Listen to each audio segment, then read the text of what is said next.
উদ্ধার করছে DC office থেকে। কোন ডিসি অফিস? বরিশাল তো ডিসি অফিস। বরিশাল, হ্যাঁ বরিশাল। হ্যাঁ, বরিশাল ডিসি অফিস থেকে যখন আমার উদ্ধার করছে, তখন ওই থানায় বইয়া আমার ওই যে এসআই সাহেব বলছিল যে আপনি মামলা করেন। তাই তখন 10-এর যে শেখর দাস, 10-এর যে শেখর দাস আমারে বললো যে মামলা করা লাগবে না, বিষয়টা আমি দেখবো, তোর চাকরিটা 2-3 মাসের ভিতরে দিয়ে দেবে। হ্যাঁ। আর তোর এই যে শালার গাড়ি নেছে, তোর কাছ থেকে রেজিস্টার নেছে, মোবাইল নেছে, এটা আমি বিকেলে আমার অফিসে আস হুমকিটা। এবং আমার যে বাসায় ওখানে আপনারা খোঁজ নিয়ে দেখতে পারেন, আমার বাসায় প্রায় পোলাপান দেয়, 10 জন 15 জন পোলাপান দেয়। ওখানে তো অনেক ভাড়া ছিল, আস্তে আস্তে নিতে 9 লাখ দিয়েছেন।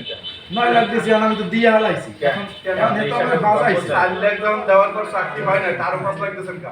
এত নেছে আমার দ্বারা কইরা মানে যে আরো 5 লাখ 4 লাখ হয়ে যায় না, সে বলছে যে 4 লাখ লাগবে।